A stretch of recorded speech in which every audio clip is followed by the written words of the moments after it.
হে everyone, কেমন আছো সবাই? আশা করছি ভীষণ ভালো আছো। তো welcome back to my daily blog. আর দেখো, সকাল 5টার দিকে কিন্তু আমার স্নান কমপ্লিট হয়ে গেছে। আর কেন করেছি সেটা তো দেখেই বুঝতেই পারছো। 4:30টার মধ্যে উঠে সবকিছু সেরে তারপরে কিন্তু পূজার জোগাড়গুলো করে এবার বাস থেকে পিঠা দিয়ে নিচ্ছি।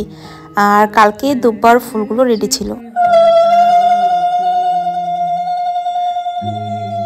আশা করছি পুরো ভিডিওটা দেখবে। আমি আগেই বলে দিই, যারা যারা আমার ভিডিওতে নতুন এসেছো একটু কমেন্ট করে যেও।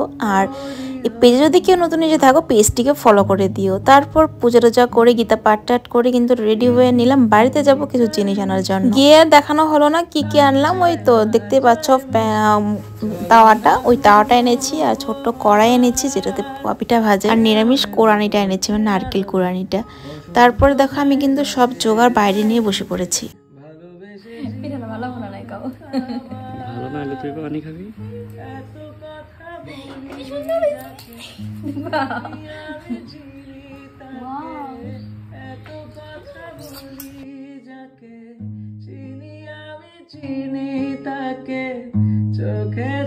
খোলা পাতিলে কিন্তু গ্যাসে পিঠা সেরকম ফুলে না, যতটুকু ফুলেছে। আমি কিন্তু ভীষণই হ্যাপি হয়ে গেছে। আমার এক্সপ্রেশন দিকে তোমরা বুঝেই গেছো। আর কত সুন্দর হয়েছিল, তুলতুলেও হয়েছিল কিন্তু উপরটা। তো কিভাবে আমি এই পিঠাটা বানিয়েছি সেটা একটু দেখাই। প্রথমে একটা বেগুনের মধ্যে একটু তেল লাগিয়ে আমি এইভাবে সরাটার মধ্যে ভালো করে লাগিয়ে নিলাম, যাতে পিঠাটা ইজিলি উঠে যায়। তারপরে একটু হাতা দিয়ে গোলাটা দিয়ে সরাটা দিয়ে ঢেকে তারপরে একটু জলটা ছিটিয়ে দিয়েছিলাম। তারপরে দেখো সুন্দর করে পিঠেটা উঠেও গেল। আর এদিকে মিস্টার কিন্তু সাইডে আমাকে নারকেল কুড়িয়ে দিচ্ছিল পাটি জোড়া আর কুলি পিঠা ভাজার জন্য। বাট খিসা কম হওয়াতে আমি কুলি পিঠাটা আজকে আর বানাইনি, নেক্সটে বানিয়ে নিব, কারণ নারকেল একটাই এনেছিলাম।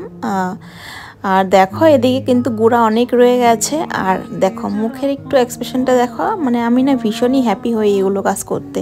পিঠা পায়ে সেগুলো বানাতে আমি ভীষণই ভালোবাসি। আর সকাল থেকে না খেয়ে কিন্তু এগুলো কাজেই লেগে গেছি। আর এবার খিসাটা বানিয়ে নিচ্ছি। এগুলো দিয়ে পাটিসাপটা বানাবো। আমার মানে ইচ্ছে আছে পাটিসাপটা দিয়ে দুধ দিয়ে জাল করার। আমি এক জায়গায় খেয়েছিলাম, তো ভীষণই ভালো লেগেছিল, তার জন্য ভেবেছি সেটাই বানাবো। বসন্ত যায় যায় যায় জুটে, ভালোবেসে জীবন খাবার, এত কথা বলি যাকে। পিঠা কিন্তু সবটুকুই মানে গোলানোর উপরে ডিপেন্ড করে তুমি কীভাবে গোলাচ্ছ। তো পাটি জোড়াটাও কিন্তু খুব সুন্দর হয়েছে। আর এটা হচ্ছে পোয়া পিঠার গোলানোটা। এটা আমি একটু মিক্সিতে কিন্তু ভালো করে ব্লেন্ড করে নিব। প্রথমে হাত দিয়ে এভাবে ব্লেন্ড করে নিচ্ছিলাম। মিক্সিতে 1 মিনিটের মতো করলে এরকম সফট একটা ব্যাটার তৈরি হয়। তারপরে কিন্তু আমি এক এক করে এবার পোয়া পিঠাগুলো ভেজে নেব।